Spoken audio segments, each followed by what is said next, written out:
আশা করি সবাই ভালো আছেন। আজকে পৌনঃপুনিক থেকে সাধারণ ভগ্নাংশের রূপান্তর শিখব।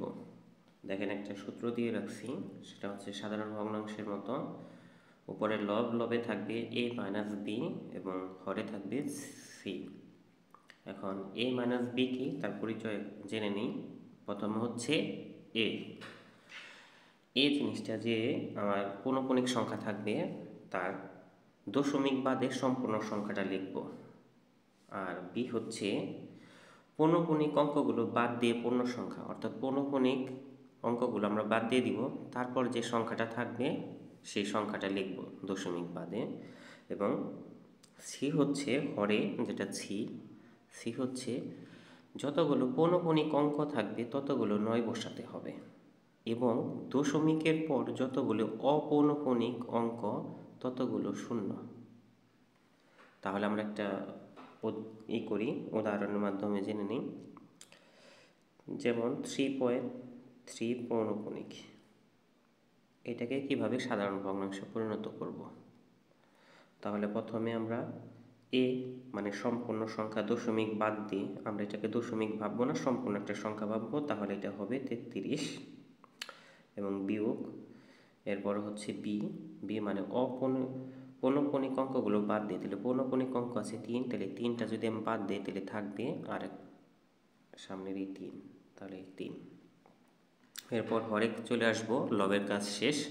হরে হচ্ছে যতগুলো পৌনঃপুনিক অঙ্ক ততগুলো 9। এখন পৌনঃপুনিক অঙ্ক কয়টি আছে? পৌনঃপুনিক অঙ্ক একটি আছে, তার মানে আমি একটি 9 দেব। এবং আরেকটা বলছে দশমিকের পর যতগুলো অপৌনঃপুনিক অঙ্ক হবে, কিন্তু দশমিকের পর আমার অপৌনঃপুনিক কোনো অঙ্ক নেই, তাই আমার আর 0 দেওয়ার দরকার নেই। আমার ভগ্নাংশে পরিণত হয়ে গেছে, এটাকে শুধু এখন ক্যালকুলেশন করব। তাহলে 33-এর থেকে 3 গেলে 30, নিচে 9। যদি এটাকে ছোট করা যায় তাহলে ছোট করব। এটাকে 3 দিয়ে কাটা যায়, 30কে 3 দিয়ে ভাগ করলে 10 এবং 9কে 3 দিয়ে ভাগ করলে 3। এটাই আমরা উত্তর পেয়ে গেছি। 10/3 হচ্ছে আমাদের উত্তর। এমনিও 10কে 3 দ্বারা ভাগ করলে 3.3333, অর্থাৎ 3-এর পৌনঃপুনিক আসে। আচ্ছা, আমরা আর একটা অঙ্ক করি, যেটার মধ্যে আমরা অপৌনঃপুনিক পাবো একটা, মানে অর্থাৎ 0 আসবে।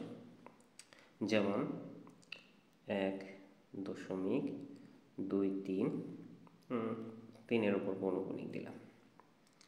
তাহলে এটাকে যদি সমাধান করি তাহলে আসবে লবে প্রথমে সম্পূর্ণ সংখ্যাটা লিখতে হবে, 1 2 3 মানে 123 বিয়োগ, এরপর হচ্ছে পৌনঃপুনিক অঙ্কগুলো বাদ দিয়ে, তাহলে পৌনঃপুনিক অঙ্কগুলো বাদ দিয়ে হচ্ছে 1 আর 2 মানে 12। এরপর নিচে লিখতে হবে যতগুলো পৌনঃপুনিক অঙ্ক ততগুলো 9, তাহলে পৌনঃপুনিক অঙ্ক একটি ছিল, একটি 9। এরপর দশমিকের পর যতগুলো অপৌনঃপুনিক অঙ্ক, দশমিকের পর একটি অপৌনঃপুনিক অঙ্ক, সেটা হচ্ছে 2, তাহলে আমরা একটা 0 দিলাম। তাহলে আমাদের ভগ্নাংশে পরিণত হয়ে গেছে। এখন শুধু ক্যালকুলেশন দেখেন, আমরা 123-এর থেকে 12 গেলে 111 আর হচ্ছে 90।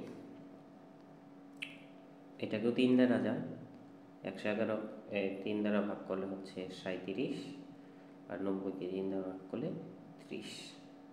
এই 37কে 30 দ্বারা ভাগ করলেও এই 1.2333 আসবে, অর্থাৎ 3-এর পৌনঃপুনিক। অর্থাৎ আজকে তাহলে আমরা শিখলাম কিভাবে পৌনঃপুনিক অঙ্কগুলোকে সাধারণ ভগ্নাংশে রূপান্তর করা যায়। আশা করি সবাই বুঝতে পারছেন। সবাইকে ধন্যবাদ।